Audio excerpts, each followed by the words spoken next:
24 oras.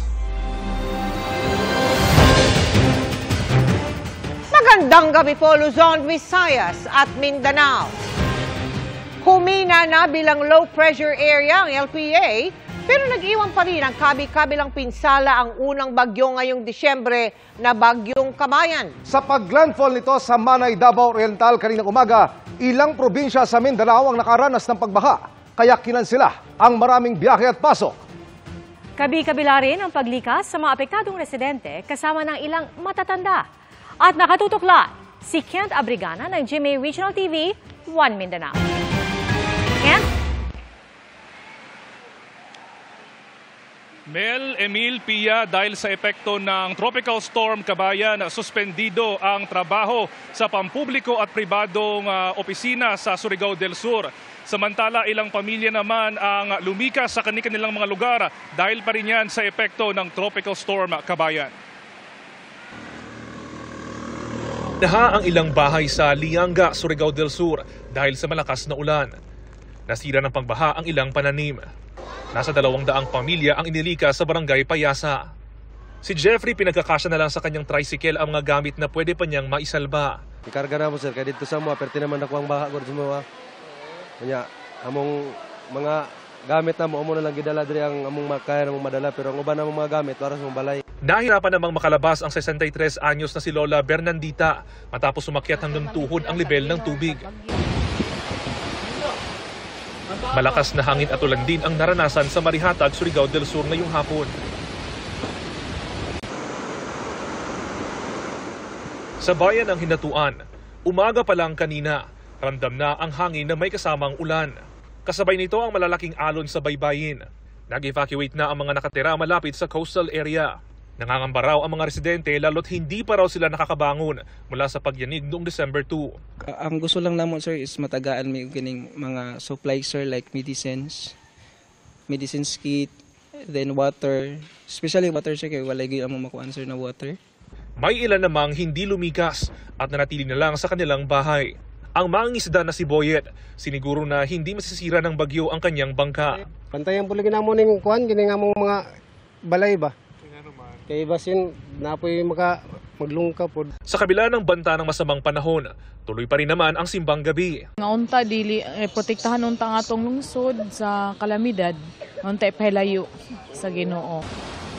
Sa Manay, Davao Oriental kung saan naglandfall ang bagyong Kabayan kaninang umaga, nagsagawa ng rescue operation ang BFP sa sitio Libtong kung saan abot tuhod ang baha. Kinarga na ng mga bumbero ang mga senior citizen upang makalabas na sa kanilang mga bahay. Sa Davao City, makulimlim na langit na may mahina hanggang sa katamtamang pag-ulan. Kanselado ang biyahe ng pampasaherong lansya papuntang Samal Island. Ang isang tributary natin dito sa Davao City is manggagaling ng Bukidnon, itong si Davao River. So yun po ang aming isang focus ngayon na monitor kasi may mga pag-uulan doon sa ibabaw ng Davao River.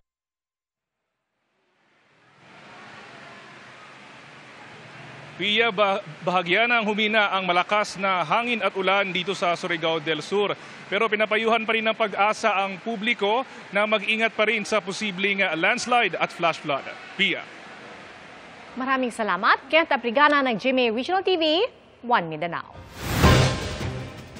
Dahil din sa epekto ng Bagyong Kabayan, libu-libong pasahero ang stranded sa ilang pantalan.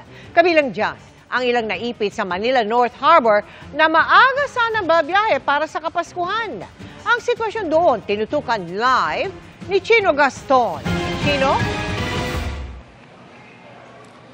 Mel, masamang panahon ang naging dahilan kung hindi agad nakaalis itong may mahigit 5,000 mga pasahero ng isang passenger shipping company dito sa Manila North Harbor.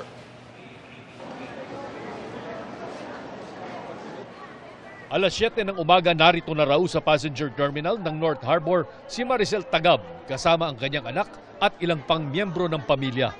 Pero pasado alas 3 ng hapon, hindi pa rin siya nakakaakyat ng barkong biyaheng Tagbilaran, Bohol.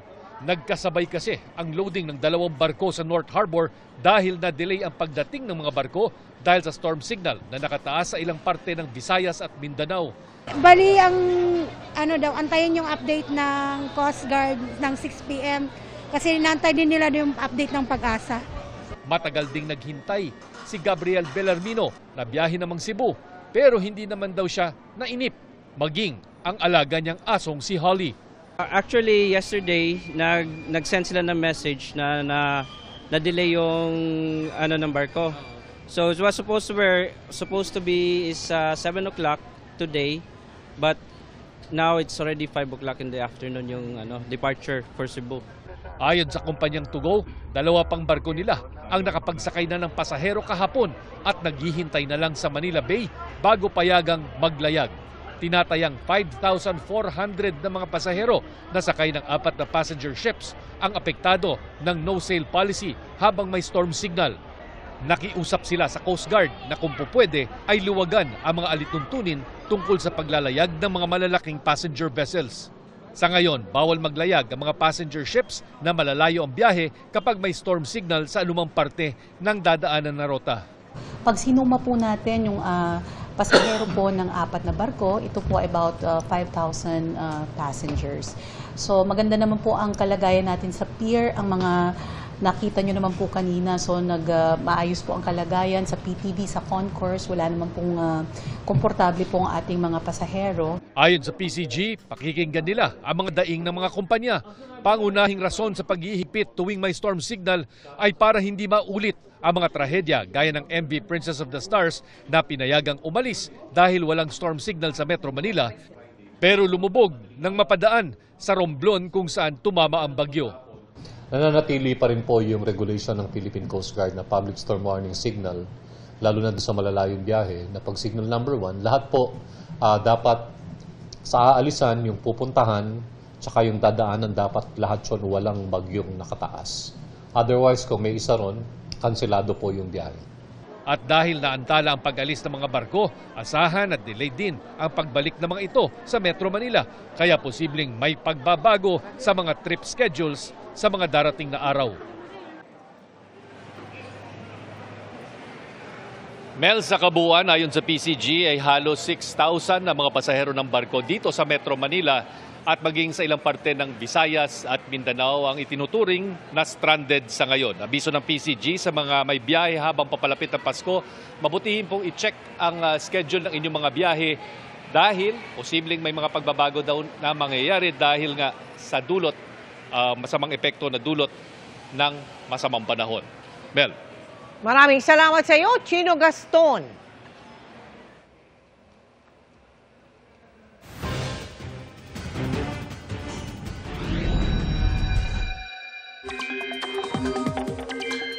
Mga kapuso, ito naman ang latest sa low pressure area o yung dating bagyong Kabayan.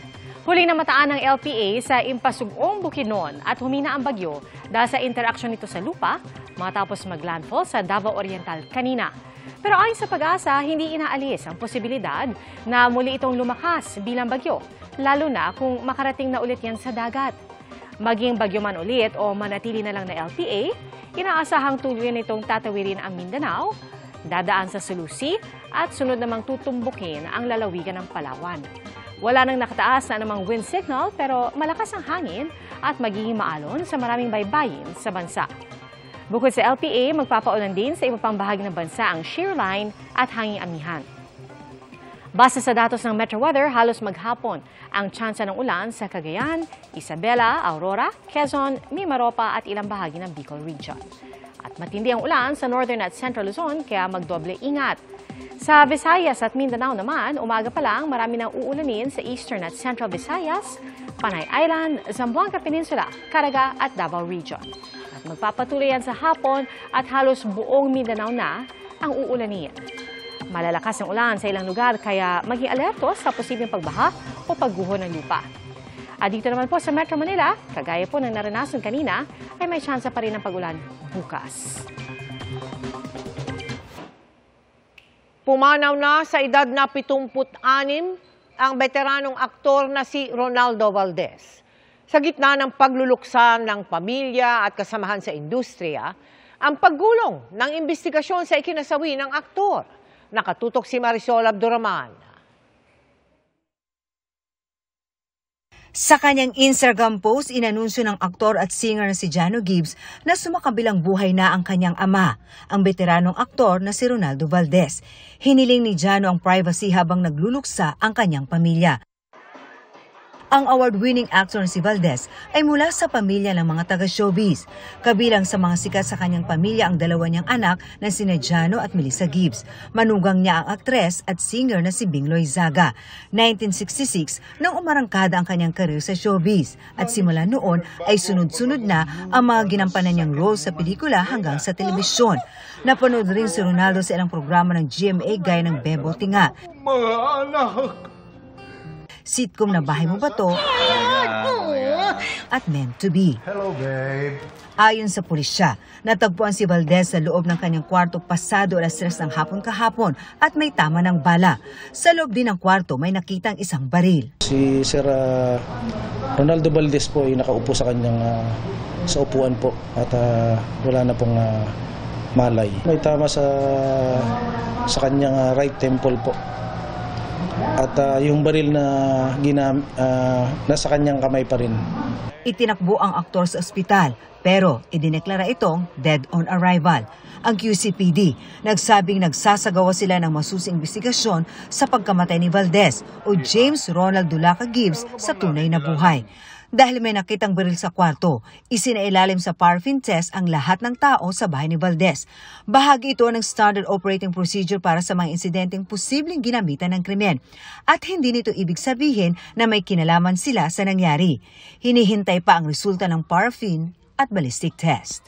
Para sa GMA Integrated News, Marisol Abduraman, Nakatuto, 24 Oras. Sa kabila ng mga panawagan, naniniwala raw si Pangulong Bongbong Marcos na hindi na dapat ipa-recall ng Pilipinas si Chinese Ambassador Wang Xilian. Bagamat ginagawa naman daw natin ang lahat ng hakbang para maprotektahan ang ating soberanya, kailangan pa rin daw maging maingat sa mga hakbang. Nakatutok si Marie Zumali. Ikalimampung anibersaryo man ng pagkakaibigan at kooperasyon ng ASEAN at Japan ang dinaluhan ni Pangulong Bongbong Marcos sa Tokyo, Japan.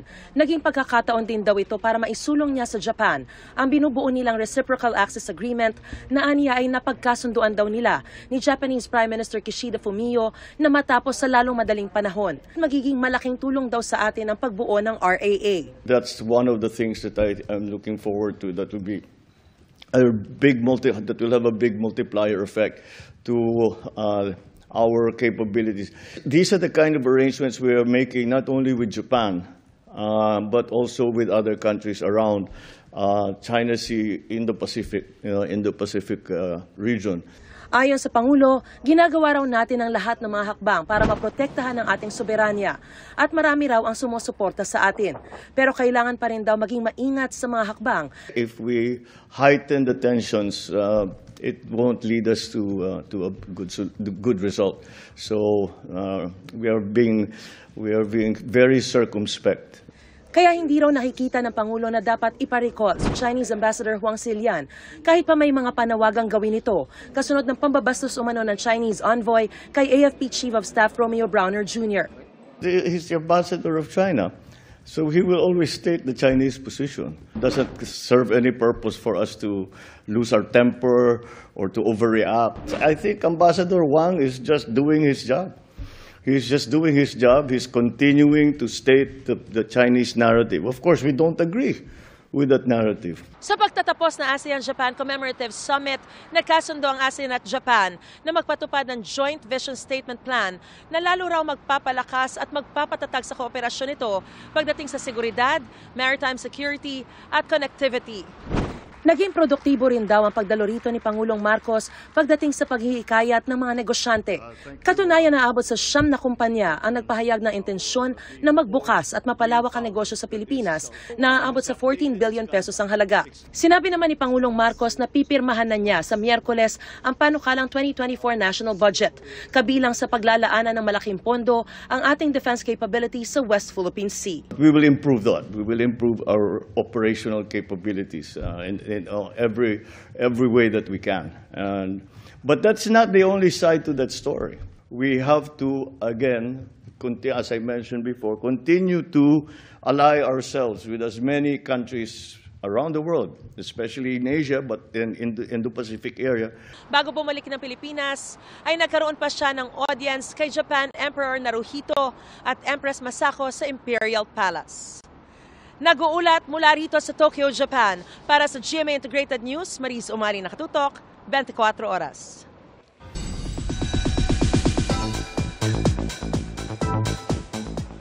Good evening mga kapuso! Booked and blessed ang cast ng hit Kapuso series Love Before Sunrise at si Asia's multimedia star Alden Richards na nagdiwang ng kanyang 13th anniversary in showbiz.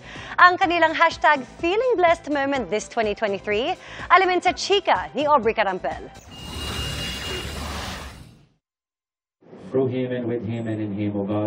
Sinimulan ng pagtitipon sa isang misa na idinao sa newly open bar ni Alden Richards sa Makati. Sa isang AVP, ipinakita ang ilang highlights ng kanyang 13-year showbiz career at mga aabangang projects, kabilang ang biggest historical drama series of 2024 na Pulang Araw at first ever film na kanyang idinirect. I think it's really more of contentment. Yun yung sobrang naramdaman ko throughout this years because nung beginning medyo ungrateful tayo ng konti. Eventually kasi nung bumuhos naman, alam mo minsan ganun parang itetest ka lang ni Lord kung hanggang saan ka And then pag kinaya mo naman, yung benefits and rewards nun, laging nasa dulo. And learnings most especially. Ngayong Pasko, magiging abala si Alden. Mateo, ano to?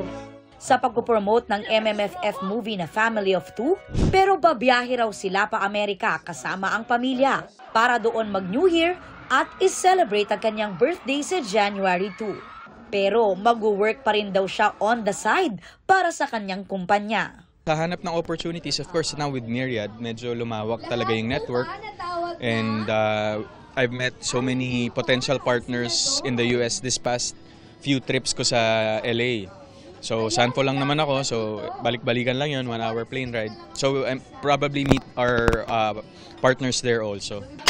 May Thanksgiving party rin ang cast ng Love Before Sunrise. Grateful sila na tinangkilik ng mga manonood ang romantic drama series. Added bonus for Bea ang nabuong friendship sa cast. I've gotten close to them and everybody's professional. They're all really nice. So, yeah, mamimiss ko sila. Ilang linggo na lang at inaabangan na ang finale ng Love Before Sunrise. Ano namang pasabog ang bubulaga sa mga huling tagpo. Expect the best! It's a really nice ending to everything. It really pushes Bea's character to the end kasi. For a long time, hindi ko na-experience na yung pag-cut, hindi ka patapos. Pero na-experience ko siya dun sa ending ni Zarina. I guess kasi yun parang sa lahat ng pinagdaanan nila, di ba, sa lahat ng nangyari. Maganda yung ending. May nagawa mo, it doesn't matter to me. Aubrey Carampel, updated sa showbiz happenings. Sa aming mas malaking misyon at mas malawak na paglilingkod sa bayan, meron po kayong masasandigan dito sa 24 oras simula sa araw na ito. Ang inyong mga sumbong at hinaing, handa po niyang pakinggan at aksyonan. Yan ang ating Kapuso Action Man, si Emil Sumangil. Emil?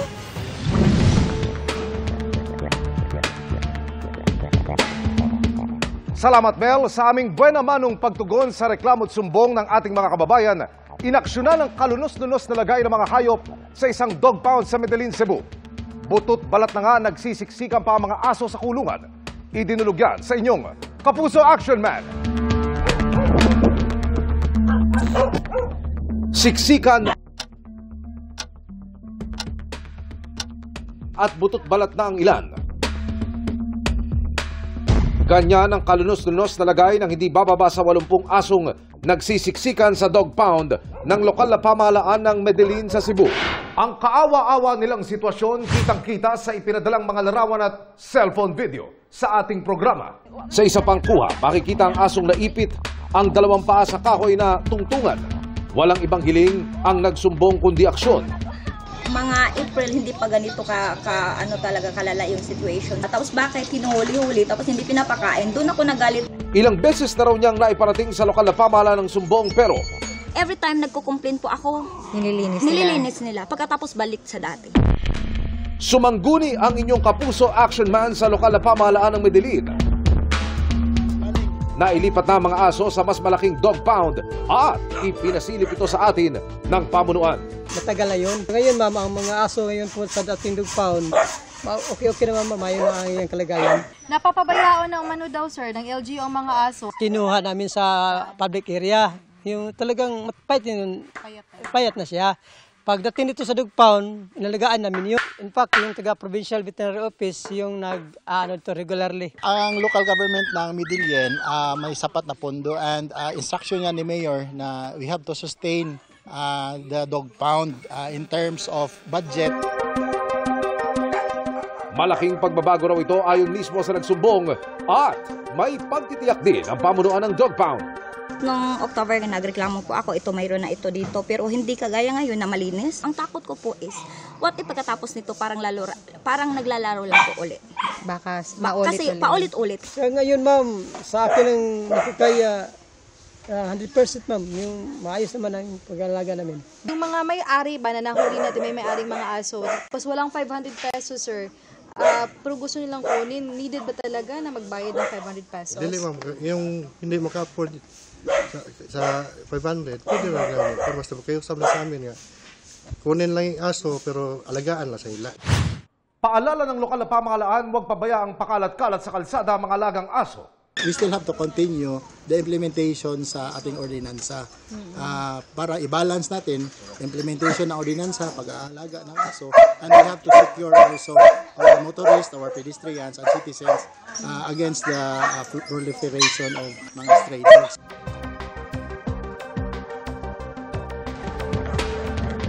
Mission accomplished tayo mga kapuso.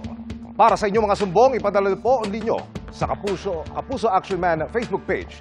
Dahil sa anumang reklamo, pang-aabuso o katiwalian, tiyak may katapat na aksyon sa inyong Kapuso Action Man.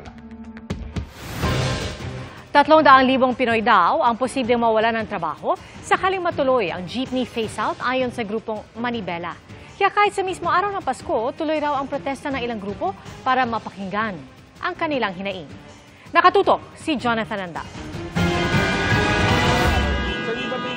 Kung kailan nag-Christmas shopping si Ate Babe sa Baclaran, tsaka naman siya natsyempohan ng nationwide tigil pasada. Nahirapan daw tuloy siya lalo't mabigat ang dala. Mahirap po kami makasakay, dalawang sakay pa po kami. Hindi naman po kami pwede mag-taxi kasi malayo. Pero sa Divisoria, marami pa ring jeep kanina, kaya hindi pahirapan ang pagsakay ng mga mamimili. Ang mga LGU naman nagpakalat ng kanya-kanyang libreng sakay. Napakahirap. Dahil dapat in-announce na din ng mga school po na na kung ganito din sana in-online class na lang din po. Simula ngayon hanggang December 29, hindi raw papasada ang nasa 40,000 miyembro ng grupong Manibela. Kanina sa panayam sa Superradyo DZBB, sinabi ni Piston National President Modi Floranda na ipinapaubaya nila sa mga lokal na asosasyon ang pagsali sa strike. Sa ngayon po naman ay hindi naka-strike ang Piston. Pero posible kaya sa mga tsoper ang 2 linggong walang biyahe, lalo't magpapasko pa naman. Hindi namin sigurado kung hanggang kailan, kaya siyempre kailangan din namin maghanap buhay para sa pamilya namin. Sana mapakinggan tayo ng ating Pangulo para po hindi na ito magtuloy. Ang pagtaya po natin sa buong Pilipinas, hindi po bababa ng 300,000. Ang mawawalan po ng trabaho comes January 1. Sa January 1 kasi hindi napapayagan ng LTFRB na makapasada ang mga tsoper at operator na hindi sumali sa consolidation o sa mga korporasyon at kooperatiba. Hanggang December 31 na lang ang palugit sa kanila para mag-apply dyan. Wala ng extension. Pero ayaw daw talaga kasi ng Manibela na sumali sa consolidation. Ang consolidation po kasi monopolyo po talaga ito na ang mga opisyalis na lang, ang chairman na lang ang masusunod dun sa aming mga prangkisa at sasakyan. Sabi ng Manibela, magpoprotesta sila mismo sa Malacanang sa araw ng Pasko. Para sa GMA Integrated News, Jonathan Andal, nakatutok, 24 oras.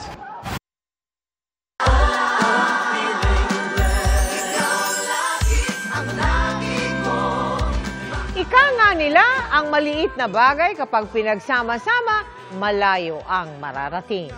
Kaya, #feelingblessed. Ang isang estudyante sa Batangas na nangalap ng piso-piso para makabili ng laptop. Higit pa dyan ang natanggap niya mula sa dalawang hindi kakilala. Tinutukan niya ni Paul Hernandez ng GMA Regional TV, Balitang Southern Tagalog. Hanggang saan aabot ang piso mo? Para sa 20 anyos at second-year geodetic engineering student na si Roan, kapag pinagsama-sama ang piso na yan, malaking hakbang na para maabot ang pangarap na makapagtapos sa pag-aaral at mabigyan ng magandang buhay ang pamilya sa Masbate. Nitong Hulyo, lakas loob na nag-post online si Roan para humingi ng tulong na magkaroon ng laptop sa eskwela. Nahihiyaman daw, nagbaka sakali siya. Kapalit ang pagsisigurong mag-aaral at magtatapos, lalo't siya lang daw ang kaisa-isang nakaapak sa kolehiyo sa kanilang 13 magkakapatid. Marami ang naabot at naantig sa kwento ni Roan na nakatanggap ng hindi lang isa, kundi 2 laptop.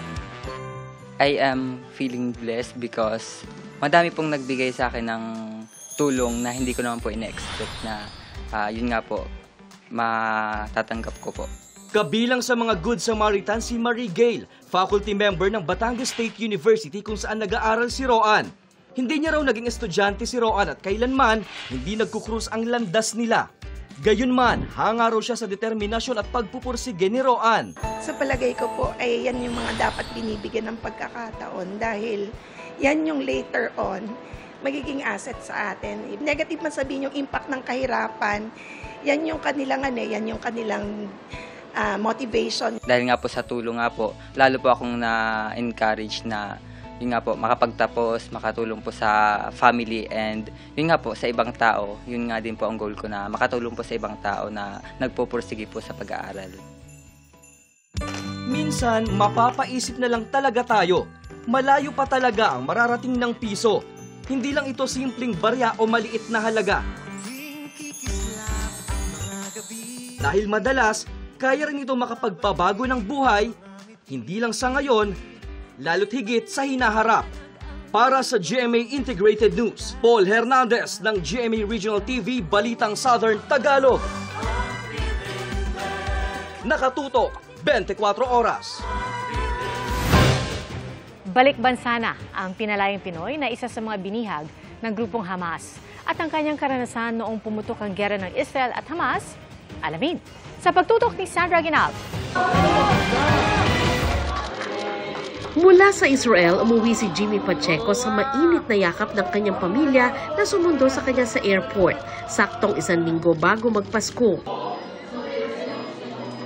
Pamilyang hindi niya akalaing makikita pa matapos siyang dukutin ng Hamas, mahigit 2 buwan na ang nakalilipas. Pinalaya si Pacheco noong November 24 sa unang araw ng humanitarian pause sa pagitan ng Israel at Hamas. Masaya po ako na nandito na ako sa Pilipinas. Nakita ko na yung mga anak ko, pamilya ko, asawa ko. Saka parang panaginip lang to.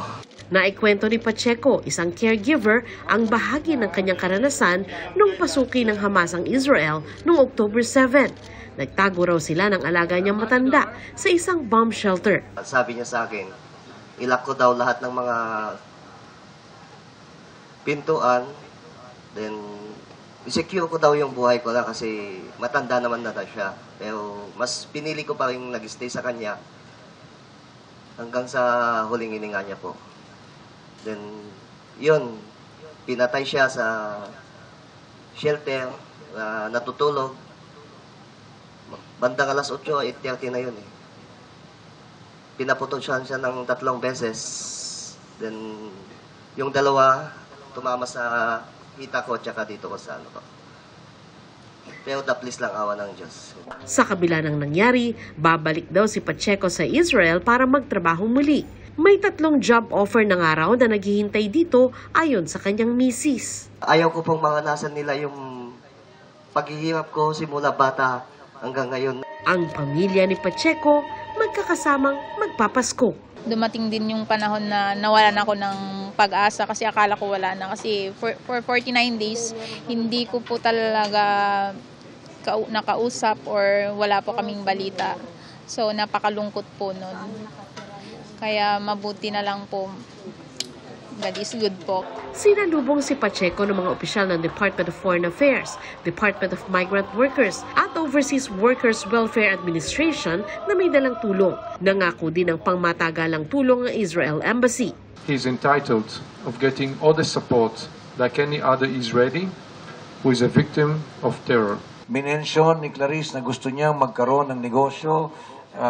Nag-agree naman si Jimmy na ang gusto niyo pwesto sa palengke. Bukod kay Jimmy Pacheco, marami rin tayong mga kababayan na umuuwi sa Pilipinas ngayong Kapaskuhan. Sabik daw sila sa tradisyonal na Paskong Pinoy, lalo na yung pagsasama-sama ng buong pamilya. Mahalaga makita ko yung pamilya ko na masaya. Para sa GMA Integrated News, Sandra Aguinaldo, nakatutok 24 oras. Pasko na, piyesta pa. Yan ang dobling sayang hatid ng Iwag Festival na ipinagdiriwang po sa bayan ng Pototan sa Iloilo. Nakatutok live si Kim Salinas ng GMA Regional TV, One Western Visayas. Kim. Emil, simula ng Sabado, nagliwanag ang plaza at mga kalsada dito sa bayan ng Pototan matapos inilawan ang mga Christmas trees at makukulay na Christmas designs. Pagkatapos na mahigit 2 oras na paghihintay, hindi nabigo ang mga bisita mula sa iba't ibang bahagi ng probinsya ng Iloilo. Nang masilayan na ang inaabangang pagpailaw ng higanteng Christmas tree sa sentro ng plaza. Nagliwanag ang mga punong kahoy na napapalibutan ng makukulay na Christmas lights. May arc of lights na perfect para sa selfie o grupo. Ang munisipyo, nagmala-kastilyo ang dating. At sa kalsada, nakahilera ang naglalakiang candlelights. Nagkaroon pa ng fireworks display. At lahat ng yan ang ipinagmamalaki ng Pototan na Iwag Festival. Dami man ang lights. Bisan wala kami kalabot ang fireworks. Okay mangyapon na. Picture-picture, libot-libot. Nag-enjoy, count-count. Ang tuga, kanami, isang display.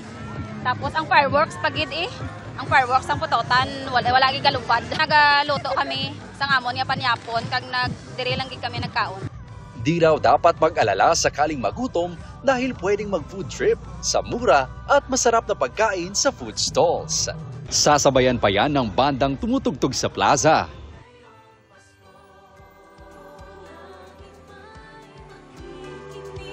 Emil, hanggang January 2, 2024 pa pwedeng bisitahin ang Christmas lights dito sa Pototan, Iloilo.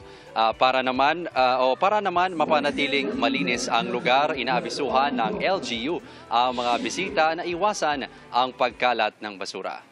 Emil? Maraming salamat, Kim Salinas ng GMA Regional TV, One Western Visayas.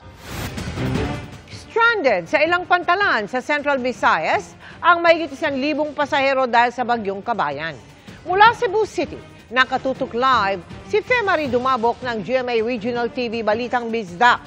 Femari? Mel, matapos sa ilalim sa signal number 1 ang iba't ibang lugar sa Central and Eastern Visayas, bunsod ng bagyong Kabayan, kanselado ang ilang biyahe ng barko at eroplano dito sa Cebu. Pansamantalang isinara ang mga pantalan sa Cebu City matapos kansilahin ang lahat ng biyahe dahil sa itinaas na signal number 1. Maraming pasahero tuloy sa Pier 1 ang di nakasakay matapos makipagsiksikan. Hassle naman para sa ibang may tiket na ang pagpaparibok. Kasama sa mga stranded na pasahero ang mahigit sa 100 miyembro ng Boy Scouts of the Philippines na mula pa sa Iloilo at pauwi na sana sa Surigao. Pansamantala silang nanunuluyan sa Cebu City Sports Center, kasama pa ang mahigit sa 200 stranded na mga pasahero. Sa datos ng Philippine Coast Guard, aabot sa 1,295 ang mga na-stranded na pasahero matapos hindi pinayagang makabiyahe ang 34 na passenger vessel sa Central Visayas. Nasa 200 rolling cargos din ang hindi pinayagang pumalaot. Very strict po tayo dyan. Nasa memo circulars po natin na bawal po talagang lumayag. Pinagbabawalan po lahat natin ang lahat ng uri ng sasakyang pandagat para lumayag. Mahigpit din ang monitoring ng mga tauhan ng PCG sa mga mangingisda at maliliit na sasakyang pandagat upang masiguro na hindi sila papalaot. Samantala, 12 flights sa Mactan Cebu International Airport papunta sa Siargao, Surigao, Ozamis City at pabalik ang kinansila. Kinansila rin ngayong araw ang pasok at trabaho sa buong lalawigan ng Bohol, Negros Oriental at Siquijor. Dahil naman sa landslide dulot ng mga pag-ulan, may isang lugar sa Eastern Visayas ang pansamantalang hindi nadaanan ayon sa Office of the Civil Defense. Sa Leyte at Southern Leyte naman, ayon sa monitoring ng OCD8, nasa 454 ka mga pasahero ang na-stranded matapos hindi pinayagang bumiyahe ang 9 na passenger vessels at 157 rolling cargos. Mel, sa mga oras na ito, dagsa na ang mga pasahero dito sa Pier 1 na nagbabasakali na makasakay ng barko. Ito'y matapos i-lift ng PCG7 ang suspensyon ng biyahe. Mel? Maraming salamat sa iyo, Fe Marie Dumabok ng GMA Regional TV Balitang Bisdak. Binuksan sa publiko ang Malacanang grounds para sa mga gustong mamasyal at maramdaman ang diwa ng Kapaskuhan.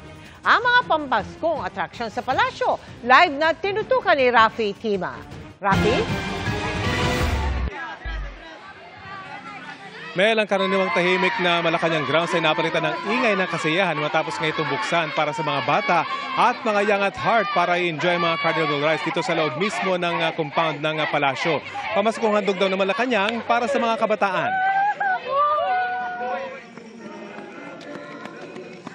Pagtila ng ulan bandang alas 7 ngayong gabi, mahaba agad ang pila sa ride na ito na nakaset up sa Kalayaan grounds ng palasyo.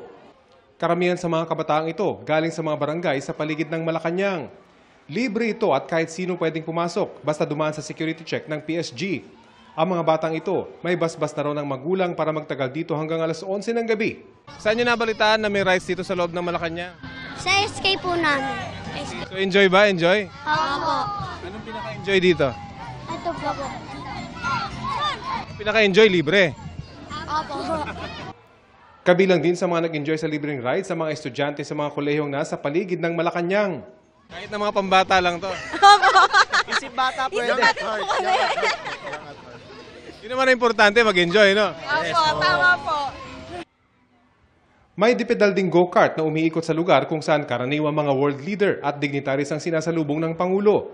May basketball pa at claw games kung saan pati mga PSG enjoy sa pagtuturo sa mga bata kung paano makakuha ng premyo.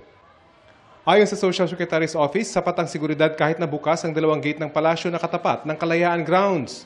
It's going back to the time of FM, of his father, when they opened up the palace to the people, because he also said this is the palace of the people. So dapat i-open natin yung Malacanang during the time before Christmas.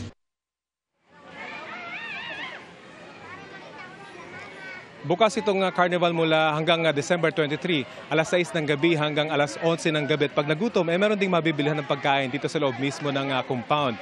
At bukas din yung bahagi ng Kalayaan grounds para sa mga magsisimbang gabi alas 4:30 na madaling araw, kung saan meron namang libreng puto bumbong at bibingka pagkatapos ng misa. At yan ang latest mula rito sa Palasyo ng Malacanang. Mel? Maraming salamat sa iyo, Rafi Tima.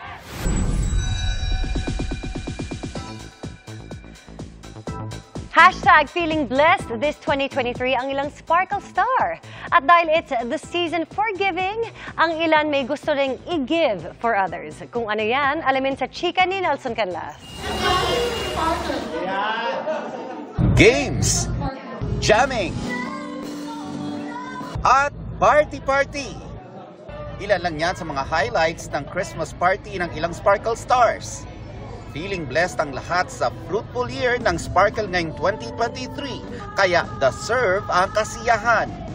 Nasa party sina GMA Senior Vice President Attorney Annette Gozon Valdez, kasama ang mga Sparkle stars tulad ni Herlene Budol, Rian Ramos, Ashley Ortega, Max Collins, Clea Pineda, Martin Del Rosario, at Jack Roberto.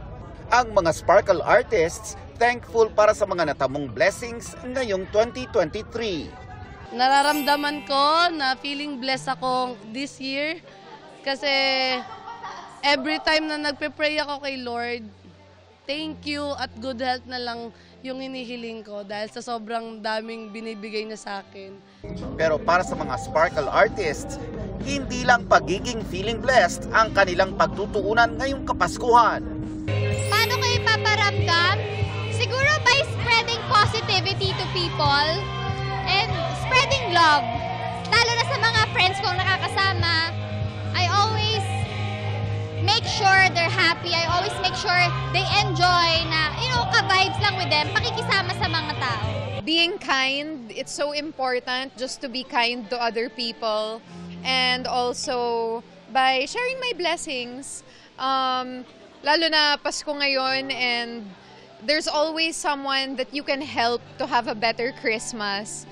Nelson Canlas updated sa Showbiz Happenings. Dahil dalawang magkasunod na taon na tumaas ang bilang ng firecracker-related injuries sa bansa, isinusulong ng DILG ang pagpapatupad ng nationwide ban sa mga paputok. Ang Health Department naman, sinimulan na ang kampanya ng Iwas Paputok. Nakatutok si Mark Salazar.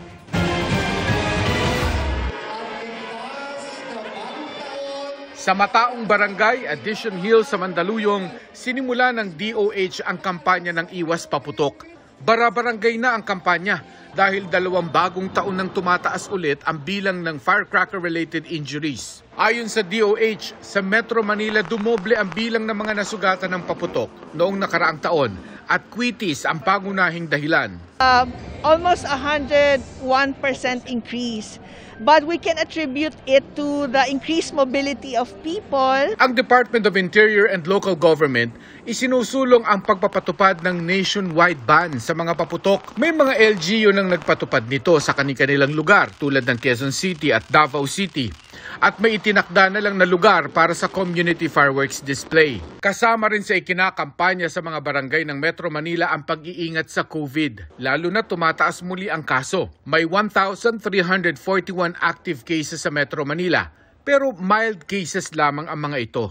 The cases of COVID na na-hospital, it's very, very low. So there's no cause for alarm. Itong Christmas season talaga, it's really a time for convergence. So again, we advocate lang for those who are sick to still wear masks, but we are not saying na huwag kayo lumabas, huwag kayo mag-converge. Normal na po tayo. Binibigyan daw ng halaga ng DOH na makapagsaya ang pamilya ng magkakasama para sa mental health ng lahat. Lalo na't mataas din daw ang level ng anxiety at depression sa Kapaskuhan. At ang taon-taong paalala na maghinay-hinay sa pagkain ngayong Kapaskuhan. Kung maaari, iwasan yung mga salty foods, mga fatty foods, do it in moderation. And we're asking people, wag nang uminom. Before sabi natin in moderation, no? Pero ang sinasabi ngayon ng WHO, there's no safety level for alcohol. Kapag Kapaskuhan daw, tumataas ng 5% ang bilang ng inaatake sa puso at stroke dahil nakakalimot sa Noche Buena at Medianoche. Para sa GMA Integrated News, Mark Salazar, nakatutok 24 oras. Uy, nakakagutom naman yun. At yan po ang mga balita ngayong Lunes. Ako po si Mel Tiangco, mga kapuso. 1 linggo na lang, Pasko na. At ako naman po si Pia Arcangel para sa mas malaking misyon. Para sa mas malawak na paglilingkod sa bayan, ako po si Emil Sumangil. Mula sa GMA Integrated News, ang News Authority ng Pilipino. Nakatutok kami 24 oras. Mga kapuso, samahan nyo kaming tumutok 24 oras. Bisitahin at mag-subscribe sa GMA Integrated News sa YouTube. Sa mga kapuso abroad, bisitahin ang GMA Pinoy TV at www.gmanews.tv.